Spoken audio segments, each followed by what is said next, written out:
Chapter 1190 brief spoilers are here, and by the end of this chapter, Gaban is getting cooked. He puts up a good fight, but ultimately he's able just to stall Emu for basically a chapter. I thought that maybe Gaban was going to be able to stall for longer, but it makes a lot of sense considering Gaban is a lot weaker than Luffy and Loki at this point. But let's get into this chapter. The chapter title is The Person Whose Death Would Make People Happy. And the cover request is reader requested. It's young Shanks and Kid Luffy eating fishes. I'm hoping the red hair pirates are in this cover request. It's not just Shanks and Luffy. And the last thing to cover before we get started is that there's another break next week. But starting off the spoilers, Gaban tells Luffy how disappointing you need to be rescued by an injured old man. So Gaban came in last chapter, saved Luffy at the very last moment before Emu was about to swipe him with the axe. And Gaban's giving Luffy shit, like, you're leaving this up to an old fucking man. Like, you're supposed to be the next big thing for this whole generation, and Gaban is needing to step in here and save you. But I mean, who else on the island is going to step in and save Luffy? Like, Gaban is the only one left. So I'm assuming Luffy is still awake, like he is still in Gear 5, which is pretty impressive, honestly, but I'm wondering if, like, Luffy's able to hear Gaban. Because Gaban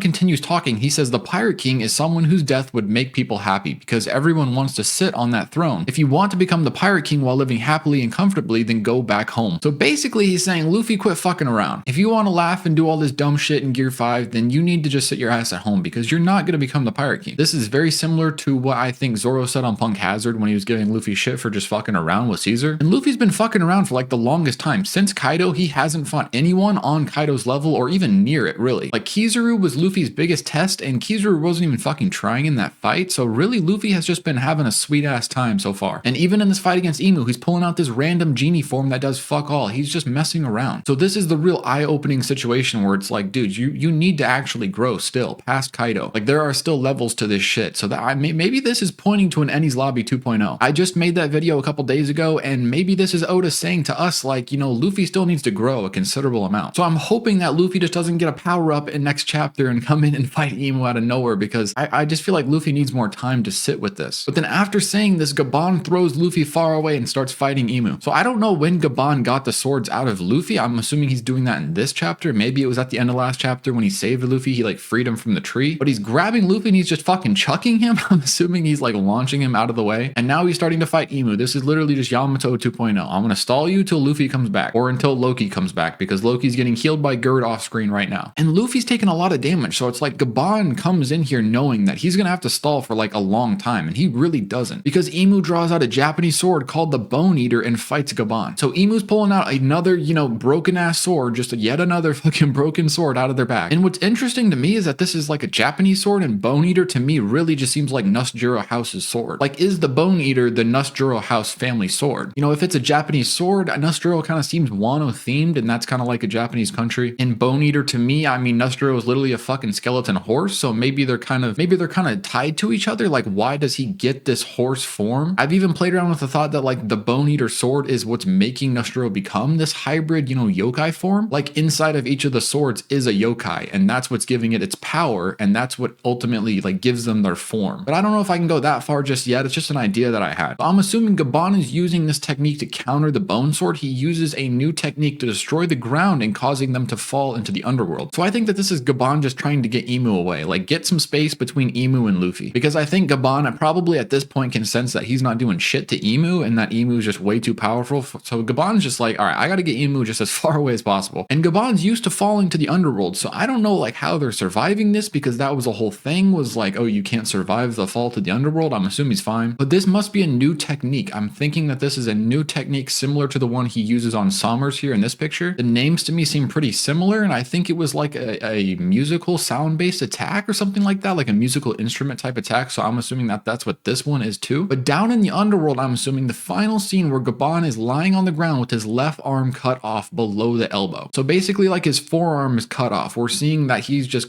you know, destroyed by Emu. And this makes sense. I mean, he's just so much weaker than Luffy and Loki.